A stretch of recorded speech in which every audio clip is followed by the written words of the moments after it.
20세기 초까지 살았던 19세기에 유명한 소프라노 가수 이탈리아의 성악가인 아텔리나 파티라고 하는 여인이 있습니다. 이분이 19세기 최고의 소프라노 가수로 평가를 받은 분인데, 하루는 이 아텔리나 파티가 프랑스로 여행을 떠나게 되었습니다. 근데 이제 그곳에서 중요한 우편물을 받아야 하는 상황이 벌어져서, 그래서 집에 연락해서 내가 지금 현재 머물고 있는 곳으로 우편물을 보내달라 이렇게 부탁을 했죠. 며칠이 지나지 않아서 아텔리나 파티가 그 묵고 있는 곳에 우체국에 가서 우편물을 찾으러 갔습니다. 그리고 직원에게 묻습니다. 혹시 아텔리나 파티라는 그 이름으로 온 우편물이 있습니까? 확인을 하더니 우체국 직원이 있습니다. 그걸 저희 주십시오. 먼저 신분증을 보여주십시오. 그러니까 신분증을 보여주시면 찾을 수 있습니다. 그러자 갑자기 생각하니까 급하게 오느라고 신분증을 안 가지고 온 거예요. 그래서 막 주머니를 뒤져보니까 명함이 한 장 있어서 제 명함이 여기 있네요 보여주니까 직원은 당연히 명함은 안 됩니다. 신분증이 있어야 됩니다. 그렇게 이야기를 하는 것입니다.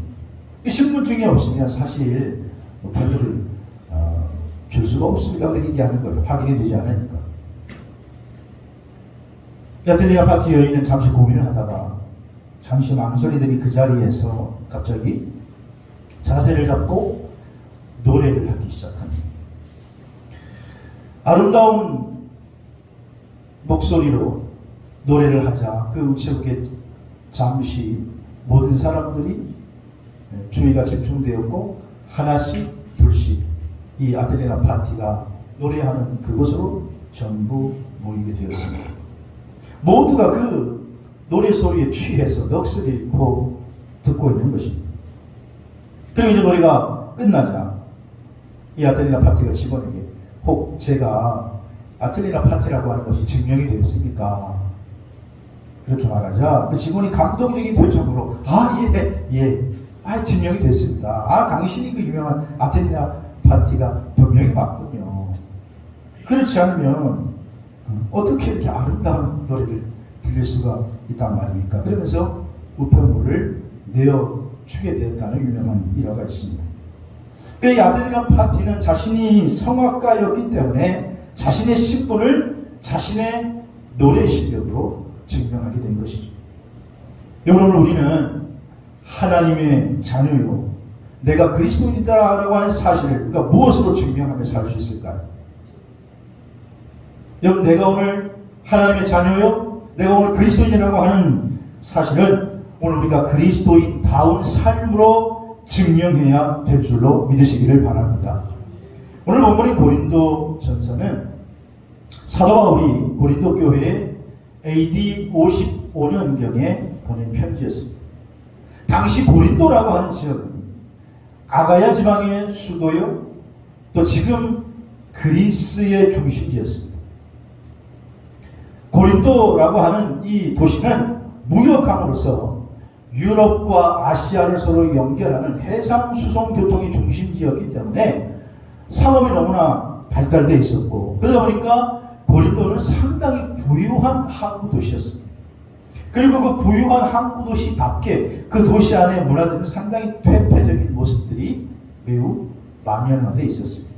그래서 방탕함이 극에 달했고, 그리고 아프로디테 여신을 숭배하는 그 신전에는 상당히 그 음란한 문화가 많이 들끓고 있었습니다. 이런 사회적 배경을 가지고 있던 고린도 교회는 그 지역의 영향을 받아서 교회 안에서도 이러한 요소들이 영향을 받고 있었습니다. 그래서 은사에 대한 문제로 고린도 교회가 다투기도 했지만 여러 가지 분파의 문제로 또 나누어져서 우리가 알고 있는 바울파, 그리스도파, 또 뭐예요? 아볼로파, 게바파, 이렇게 나누어져 있어. 또 성적인 문제가 극에 달해 있어. 성도들 간에 서로 고소를 해서 세상 법정에 서는 일이 한두 번이 아니었고, 무상의 재물을 먹는 일로 교인들 간에 다툼이 있었고, 또한 부활에 대한 문제로 부활이 사실이냐 아니냐라고 하는 문제로 또 많은 갈등이 있었습니다. 사도 바울은 지금 이런 고린도 교회에 처한 문제에 대해서 바울은 복음에 입각한 해결 지침을 그들에게 서신으로 보내서 제시하고 있는 것입니다. 그 중에서 오늘 본문의 말씀은 고린도 교회의 최종적인 그런 권면을 하고 있는데, 그 권면의 핵심이 뭐냐 하면 우리가 오늘 그리스도인으로서, 우리가 오늘 성도들로서 마땅히 알아야 할 것이 있다라고 하는 것입니다. 그래서 오늘 본 말씀 가지고 성도가 알아야 할 것이라는 제목을 잡았는데, 성도가 마땅히 알아야 할 것이 있다라는 거예요. 여러분, 우리가 신앙생활 하면서 예수 믿는 사람인데도, 성도인데도 알아야 할 것을 알지 못해서 실수할 때가 많이 있습니다. 그래서 구약 성경에 호세아 선지자도 말하기를 이 백성이 지식이 없어서 망하는 거다. 하나님에 대한 알미 없다라는 거예요. 신앙의 연조가 길어지고 깊어졌는데도 성도가 마땅히 알아야 할 것을 알지 못해서 분쟁에 휘말릴 때가 있다라는 것이, 지금 고린도 교회가 그런 상황이기 때문에 지금 서로 나누려서 싸우고 있고, 또 믿음의 길을 걸어가면서도 서로 부도덕한 문제가 그게 다해 있고, 우상 문제가 여전히 교회 안에 자행되고 있었던 거예요. 그래서 이런 상황에서 바울이 교회 편지하면서 성도가 마땅히 알아야 할 것이 있다. 그게 뭐냐? 첫째는 우리는 그리스도의 일꾼임을 알아야 한다. 오늘 본문 고린도전서 4장 1절에 이렇게 말하고 있습니다. 4장 1절에 보시면 사람이 마땅히 우리를 그리스도의 일꾼이요 라고 말씀하고 있지 않습니까? 그러니까 바울은 지금 자신이 그리스도로부터 위임받은 그리스도의 일꾼이다. 나뿐만이 아니라 여러분도, 모든 성도들도 그리스도의 일꾼이다. 이렇게 증언하고 있는 것입니다. 여기에 마땅히 라고 하는 후토스라는 원문은 따라서 이렇게 라고 하는 뜻인데, 오늘 보면 이 4장은요 3장에서 내용적으로 연결되는 말씀인데, 그러니까 고린도전서 3장 마지막 절 3장 23절에 보시면 이런 말씀이 있어요. 3장 23절에 너희는 그리스도의 것이요 그리스도는 누구의 것이나 하나님의 것입니다. 그러니까 고린도 교인들을 향해서 지금 바울이 말하기를 너희는 누구의 것이냐? 너희는 그리스도의 것이다. 그리고 그리스도는 하나님의 것이다. 그러니까 바울은 지금 자기 자신과 모든 성도들이 그리스도의 일꾼이 될 수 있는 이유가 뭐냐? 그리스도의 것이기 때문이다라고 밝히고 있다는 것입니다. 이처럼 하나님께서 우리를 일꾼 삼으시기 전에 먼저 그리스도를 십자가에 못 박아서 대속의 제물이 되게 하심으로 우리를 하나님의 것, 그리스도의 것으로 삼으신 줄로 믿습니다. 그리고 난 다음에, 그 다음에 우리도 그리스도의 것이다. 이렇게 말하고 있는 거예요. 그래서 바울은 고린도 교회에 편지하기를 너희가 다 그리스도의 것이고 하나님의 일꾼이다. 이렇게 말씀하고 있는 것입니다. 사랑하는 성도 여러분, 우리는 하나님께로부터 부름받은 그리스도의 일꾼인 줄로 믿으시기를 바랍니다. 이것을 알고, 이것을 믿고, 이것에 대한 자부심을 가지고 살아야 된다는 거예요. 근데 고린도 교회 교인들은 이것을 잃어버렸다는 것입니다. 자신이 누구의 것인지도 몰라. 자신이 그리스도의 것인지도 모르니까 자신의 삶을 쾌락에, 자신의 삶을 허랑방탕한 것에 내던지고 마는 것입니다. 부름받아 하나님의 일꾼이라고 하는 것을 잃어버리고, 그러니까 서로가 자기들끼리 잘났다고 다투고 싸우고 분열되는 모습을 보이고 있다는 것입니다. 여러분, 일꾼도 사실은 여러 종류가 있죠. 오늘 우리가 세상에 살아갈 때 직장 생활하고 또 회사를 다니고, 근데 여러분 살아가는 모습 속에서 한번 그 한 회사의 예를 들어 말하면 어느 회사가 있다고 생각해 보세요. 그럼 그 회사에 일하는 직원들이, 일꾼들이 있는데 그 일꾼들을 좀 자세히 들여다보면 그 가운데는 본사에서 일하는 직원도 있고, 또 그 회사의 회사에서 일하는 일꾼도 있을 것이고, 또 그 회사에 임시적으로 고용된 일꾼도 있을 것이고, 또 일용직인 일꾼도 있을 것입니다. 그러니까 같은 장소에서 다 같이 일하지만은 그러나 일꾼의 신분이 각각 다르겠죠. 근데 이렇게 각각 다른 신분을 가지고 일할 때에 은연중에 본사에서 일하는 일꾼은 정직원이니까 나름대로 은연중에 자부심이 있을 거예요. 나는 이 회사의 정직원이다. 성도들도 마찬가지라는 것입니다. 내가 믿음 생활하고 있지만은 나는 만왕의 왕이요 하나님의 일꾼이라고 하는 자부심이 우리에게 있어야 될 줄로 믿으시기를 바랍니다. 우리는 그리스도의 일꾼이라는 거예요. 바울은 지금 문제 많은 고린도 교회에 그래서 첫 번째로 해결책을 제시하고 있는 게 우리가 다 누구의 것이냐? 그리스도의 것이 아니냐? 그리스도의 일꾼으로 부름받은 것이 아니냐? 이렇게 일깨워주고 있다는 것입니다.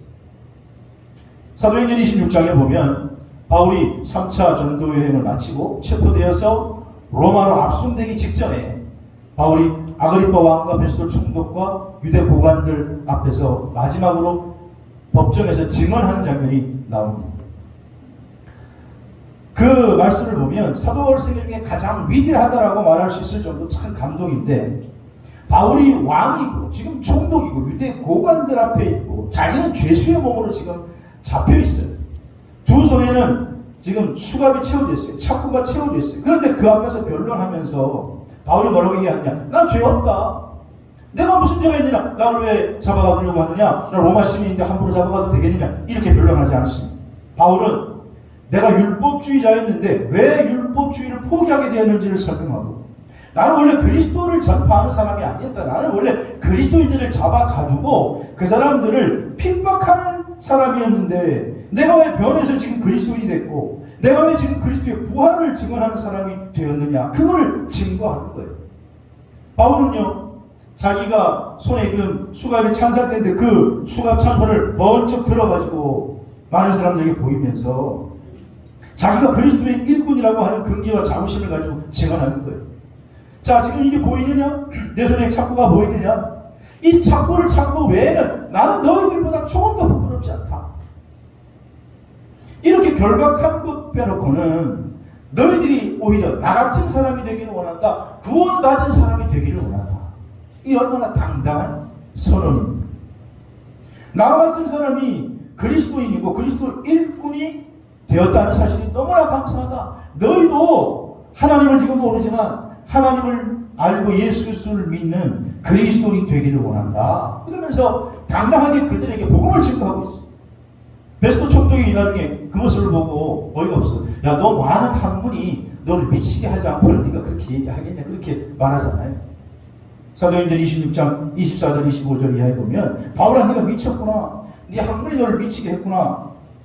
그러니까 지금 베스도 총독과 이렇게 믿지 않는 신령한 구원의 눈이 뜨여지지 않는 사람은 지금 바울이 미친 사람처럼 보이는 거예요. 여러분, 지금 세상 사람들도요, 어떤 의미에서 저와 여러분이 미친 사람처럼 보여요. 아니, 이렇게 지금 코로나가 이렇게 만연을 하고 있는데 교회 가면 코로나 걸린다 하는데 코로나 걸리려고 교회 가느냐 이러면서 믿음의 길을 걸어가는 게 미친 사람처럼 보여요. 그러니까 바울은 그런 소리를 들으면서도 자기 자신이 그리스도의 일꾼이라는 것, 하나님의 일꾼이라고 하는 자부심에 빠져 있는 거예요. 여러분에게도 그런 그리스도의 일꾼이라고 하는 자부심이, 내가 구원받은 하나님의 백성이라고 하는 자부심이 있게 되기를 주의 이름으로 축원합니다. 사랑하는 성도 여러분, 우리가 마땅히 알아야 할 것이 뭐냐? 우리가 그리스도의 일꾼이라는 거예요. 하나님께서 나를 그 수많은 사람 중에 불러주셨다, 하나님의 일을 맡겨주셨다라고 하는 그 사실을 여러분 꼭 기억하시기를 주의 이름으로 축복합니다. 이걸 모르고 신앙생활하면 신앙생활 하다가도 이게 내가 지금 뭐 하는 건지, 예수 믿는 게 뭔지, 그러니까 그냥 조금만 힘들고 어려우면 싸우고 문제가 생기고 그렇게 되는 거예요. 여러분은 천만 인 중에서 선택받은 하나님의 자녀요 그리스도의 일꾼인 줄로 믿으시면 아멘. 일본의 한 기업이 영국 런던에 지사를 세우면서 그 회사의 수위를 영국인을 고용했습니다. 근데 이 영국인인 수위가 그 회사의 정문을 지키면서 20년 동안 한 번도 비가 오나 눈이 오나 바람이 부나 빠지지 않고 열심히 일해서 지사장이 볼 때, 그 지사장이 볼 때 너무나 참 감사한 거예요. 너무나 철두철미하게 직업에 투철. 그래서 이분을 회사에 보고를 하고 이분을 그 회사의 서기로 승진을 하겠다고 보고를 하고 이 부인에게 통보를 했어요. 그런데 그 통보를 받은 이 수의분이 지사장에게 찾아와서 이렇게 말하는 겁니다. 아니 지사장님, 제가 뭐 잘못한 거라도 있습니까? 왜 그러십니까? 제가 20년 동안 제가 맡은 일을 한 번도 빠지지 않고 최선을 다했는데 나보고 지금 다른 일을 하라니요. 그러면 내가 20년 동안 수의를 하면서 그 노하우를 다 쌓은 것은 어떡합니까? 이거는 나를 진급시킨 건 사실 나를 대우하는 게 아니라 오히려 나를 모욕하는 겁니다. 그 말을 들은 지사장이요, 그 수의분의 말에 오히려 더 감동을 받는 거예요. 사람들은 어떻게 여길지 모르지만 이분은 자기가 하는 일에 긍지와 자부심을 가지고 그 회사를 위해서 20년 동안 봉사하고 충성했다라고 하는 것이죠. 누가 보든 보지 않든 최선을 다했습니다. 근데 우리 그리스도인들은 오히려 우리가 하나님의 자녀라고 하는 자부심을 잃어버릴 때가 얼마나 많은 거예요. 우리가 그 죄악에서부터 구원돼서 천국 백성 시민이라고 하는 자부심을 없을 때가 어떤 의미에서 더 많이 있는 것 같아요. 사실은 교회도요, 뭐 직임이 있고 직책이 있어요. 목사도 있고 전도사도 있고 장로도 있고 권사도 있고 그 안에는 또 뭐 부장도 있고 교사도 있고 찬양자도 있고 여러 직분이 있는데 이 직분을 잘 감당하기 위해서 우리가 반드시 마땅히 알아야 할 것이 뭐냐? 우리가 그리스도의 일꾼이다. 하나님께서 나를 일꾼으로 불러주셨다라고 하는 사실을 알고 그 직분을 감당하게 될 때 시험에 들지 않고, 그리고 여러분이 그리스도의 일꾼이라고 하는 자부심과 긍지를 가지고 승리하시기를 주의 이름으로 축원합니다. 두 번째로 오늘 성도가 마땅히 알아야 할 것은 뭐냐? 오늘 1절 마지막 부분을 보니까 하나님의 비밀을 맡은 자로 여길지니라. 그러니까 우리가 오늘 성도는 뭐냐? 하나님의 비밀을 맡은 자라고 하는 것이.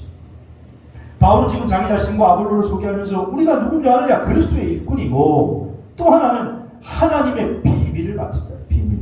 여기 비밀이라고 하는 머스테리온이라고 하는 단어는 감추어진 비밀, 어떤 감추어진 목적, 감추어진 의도를 표현할 때 쓰는 단어예요. 특히 신약성경에서는 두 가지 면에서 이 단어를 썼는데, 그리스도를 통해서 이 세상을 구원하고자 하는 하나님의 계획을 말할 때 이 단어를 썼고, 또 이방인에게 구원을 주시기 위한 목적을 말할 때 이 비밀이라는 말을 썼습니다. 에베소서 3장 3절에 보면 이 단어를 썼어요. 즉 그리스도의 일꾼이라고 하는 말은 뭐냐? 하나님의 비밀을 맡은 자라는 거예요. 하나님의 비밀을 세상에 알리는 자, 그게 바로 그리스도의 일꾼이고, 그게 바로 성도다. 우리는 하나님의 비밀을 맡은 자라고 바울은 표현하고 있는 것입니다. 여기에 맡은 자, 하나님의 비밀을 맡은 자는 오이코노모스라고 하는 원어인데, 이것은 청직이라는 뜻입니다. 관리하는 사람, 청직. 그러니까 우리가 마땅히 알아야 할 것이 있는데, 우리는 하나님이 정말 귀중하게 여기는 그리스도의 비밀을 맡은 청직인 줄로 믿으시기를 바랍니다. 당시 청직이라고 하는 말은 한 가족의 모든 문제를 주관하고 또 그 가족의 양식을 공급하는 중차대한 일을 하는 사람을 청직이라고 했습니다. 따라서 우리 그리스도인들은 귀중한 사명을 지닌 자로서, 우리는 하나님의 비밀을 맡은 자로서 세상 사람들과는 완전히 구별된 자들이에요. 그래서 우리 성도의 정체성이 뭐냐? 우리는 그리스도의 일꾼이요, 또 하나 하나님의 비밀. 비밀은 함부로 얘기해 주지 않자. 정말 귀중한 사실을 간직할 때 이거 비밀이야. 그래서 바울은 골로새 교회에 편지하면서도 골로새 4장 3절에 우리를 위하여 기도하되 하나님이 전도할 문을 열어주사 그리스도의 비밀을 말하게 하시기를 구하라. 그러니까 지금 바울이 골로새 교인들에게 기도 부탁을 하는데, 하나님이 우리에게 전도의 문을 활짝 열어주는데 그 전도의 문을 통해서 우리가 그리스도의 비밀을 말하게 되기를 기도해달라, 좀 기도 같이 해달라 부탁하고 있는 것입니다. 사랑하시는 여러분, 그래서 성도가 마땅히 알아야 할 두 번째는 뭐냐? 우리는 하나님의 비밀을 맡은 자라는 거예요. 여러분, 하나님의 비밀을 맡은 자인 줄로 믿으시기를 바랍니다. 배너라고 하는 유명한 작품이 있는데, 그 배너의 소설의 작가인 류 윌리스라고 하는 사람은 사실 군인이었습니다. 남북 전쟁 때 북군의 장군으로 그 전쟁을 승리하도록 이끌고 전역한 후에는 뉴멕시코의 주지사로 일하게 됩니다. 근데 그 주지사로 일하는 어느 날 옛날 친구와 대화했던 일이 자기의 머릿속에 갑자기 떠오르게 돼요. 그게 뭐냐 하면 믿음이 없던 이 친구가 자기에게 이렇게 말해요. 야, 기독교가 거짓 증거임을 증명하는 책을 쓰면 어마어마하게 불티나게 팔릴 텐데 완전 이건 데미트를 칠 텐데 그러면서 만약에 그리스도인들이 예수를 메시아라고 하는데 그 예수를 한낱 하나님의 아들이 아니라 인간의 아들로 묘사를 하면서 예수님 주변에 있던 수많은 여인들이 있었는데 그 여인들과 아주 에로틱한 이야기를 쓰면 큰 히트를 하고 돈을 어마어마하게 벌 거야. 그지? 이렇게 이제 얘기를 나눴던 거예요. 그 얘기가 갑자기 퍽 떠올라서 이 주지사였던 뉴 윌리스도 그래 내가 한번 이걸 한번 해보자. 그런 마음이 갑자기 드는 거예요. 그래서 예수를 주인공으로 소설을 써야 되겠는데 막상 이 윌리스는 예수에 대해서 아는 게 없었습니다. 그러니까 그 다음부터는 책을 써야 되니까 어떻게 해요? 성경책을 갖다 놓고 또 예수님에 대한 각종 다른 자료도 다 구해놓고 열심히 읽기 시작하는 거예요. 읽고 또 다른 자료도 열심히 읽다가 결국은 그의 신성을 믿게 됐고 그가 하나님의 아들임을 믿게 되었어요. 그리고 어느 날 예수님의 십자가의 사건과 그 진리를 깨닫게 됐고 그래서 그는 그 놀라운 비밀을 그대로 모순하는 소설에 투영시켜서 만든 작품이 바로 배너라고 하는 작품입니다. 그리고 이게 나중에 1959년에 미국에서 영화화돼가지고 크게 흥행을 해서 아카데미 12개 부문의 노미네이트에 오르게 되고 그리고 11개 부문의 상을 받게 되는 명작품이 되었던 것이죠. 그러니까 뉴 윌리스는 하나님의 비밀을 깨닫고 그 다음부터는 온 힘을 다해서 그 하나님의 비밀을 증거하는 일에 앞장섰던 것입니다. 여러분 믿는 자는요 오늘 하나님의 비밀을 맡은 자인 줄로 믿으시기를 바랍니다. 사랑하시는 여러분 제가 질문하겠습니다. 여러분 천국이 있다는 것을 믿으십니까? 그거밖에 안 믿으십니까? 천국이 있다는 것을 믿으십니까? 그 천국은 오직 예수 그리스도를 믿는 믿음으로 간다라고 하는 사실을 믿으십니까? 그럼 여러분 구원받은 성도인데 내가 알고 믿고 내가 깨달은 바를 내가 사랑하는 사람들에게 왜 증거하지 않습니까? 여러분의 가족들에게 왜 증거하지 않습니까? 이 비밀을 증거해야 그들도 구원받고 그 비밀을 깨달을 때 천국 백성이 될 수 있는 것입니다. 그 비밀을 증거하게 하려고 나를 오늘 하나님의 자녀로 성도로 부른 줄로 믿으시기를 바랍니다. 비밀을 맡은 자는 이 비밀을 증거하는 삶을 살아야. 세 번째로 성도가 알아야 할 것이 있는데 오늘 본문 고린도전서 4장 2절을 보니까 그리고 한번 같이 볼까요? 시작. 그리고 맡은 자들에게 구할 것은 충성이니라. 맡은 일에 충성해야 함을 알아야 한다. 이렇게 말씀하고 있습니다. 성도가 마땅히 알아야 할 것이 있는데 바로 오늘 본문에서 먼저 첫 번째 우리가 하나님의 일꾼이고 두 번째는 우리가 하나님의 비밀을 맡은 자고 세 번째는 뭐냐? 오늘 우리는 충성을 다해서 그 맡은 일을 해야 한다. 맡은 자에게 구할 것은 충성. 오늘 우리가 그리스도의 청지기로 본음을 받았는데 그 청지기에 요구되는 것은 단 한 가지밖에 없다. 충성밖에 없다. 그렇게 말하고 있습니다. 그래서 여기서 구할 것이라고 하는 원어 타이라는 말은 그것만이 요구됐다. 그런 뜻이에요. 3인칭 단수 수동태 현재입니다. 무슨 어려운 말이 아니고 이걸 쉽게 설명하면 한마디로 얘기하면 충성은 선택적인 사항이 아니라 의무적인 사항이라는 거예요.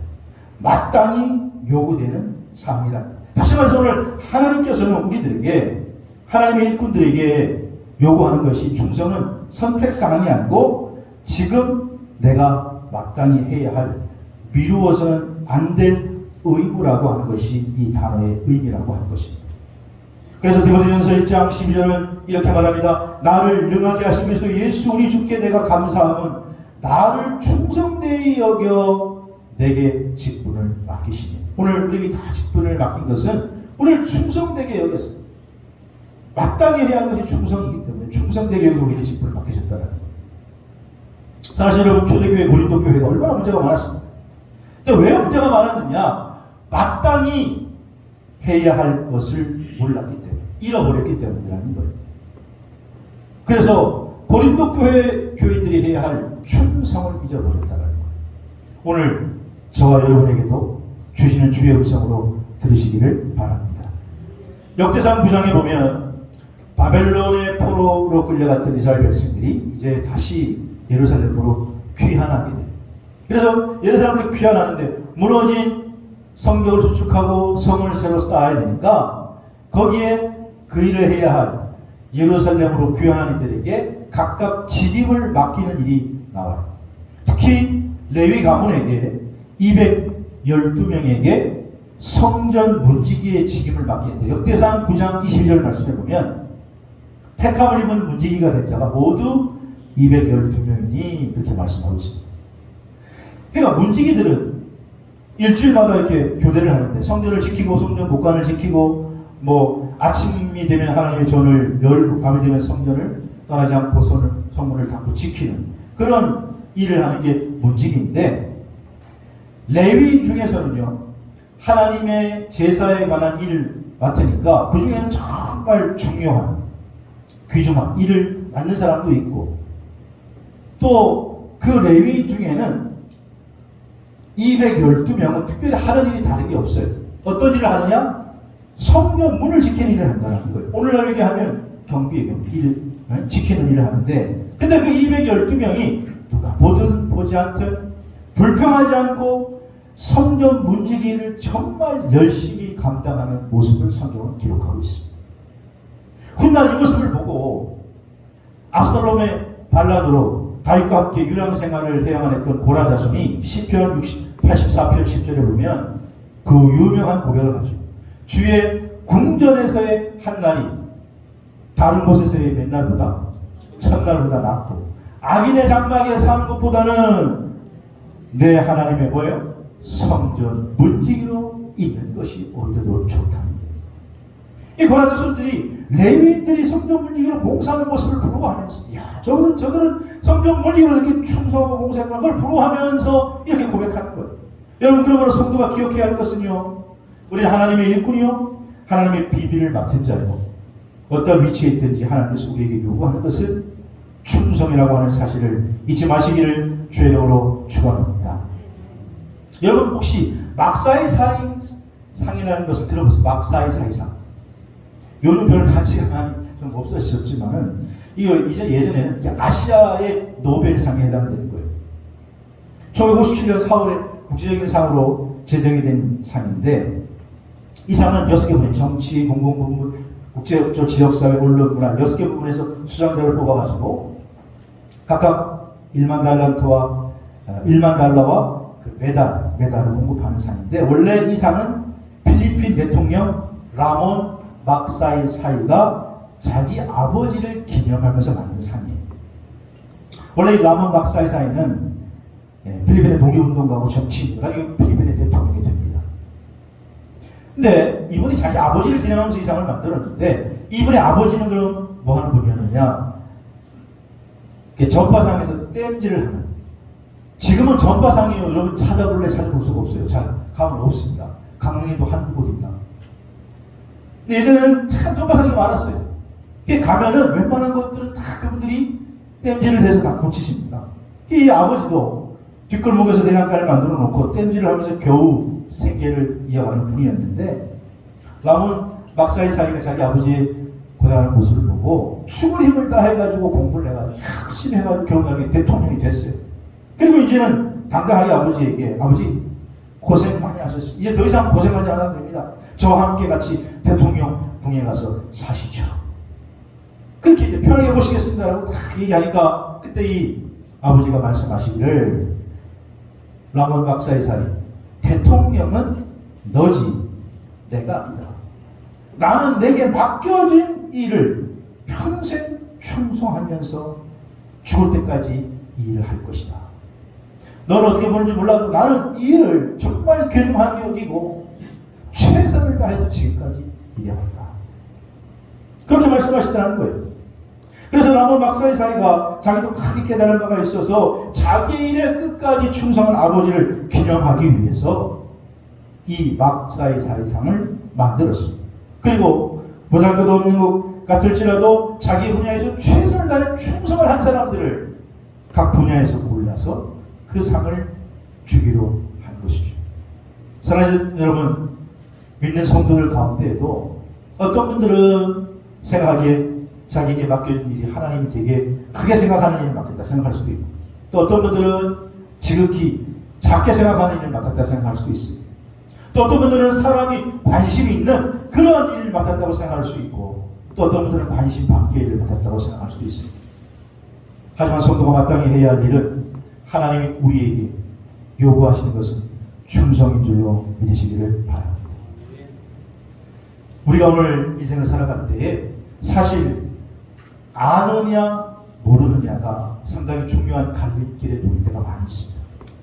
고린도 교회가 사실 왜 이렇게 문제가 많았느냐? 그것은요, 그리스도인으로서 성도로 살아가면 마땅히 알아야 할 것이 있는데 그것을 잃어버렸기 때문이에요. 오늘 본문에서 바울은 그것을 세 가지로 우리에게 말하고 있다는 거예요. 모든 그리스도인들은요, 하나님이 직접 우리를 선택하시고 우리를 일꾼 삼아주신 줄로 믿으시기를 바랍니다. 그리고 그 놀라운 엄청난 비밀을 우리에게 맡기신, 우리는 하나님의 비밀을 맡은 자인 줄로 믿으시기를 바랍니다. 그리고 우리에게 구할 것은 충성이다. 오늘 하나님께서 우리에게 충성을 원하신다라고 하는 거예요. 그러므로 오늘 고린도 교회의 모습을 거울 삼아서 저와 여러분이 마땅히 알아야 할 것을 알고 또 하나님의 백성으로 자부심해 가지고 최선을 다해 충성을 다하다가 주님 부르시는 그날에 승리의 주인공으로 주님 만나는 저와 여러분 되시기를 주의 이름으로 축원합니다.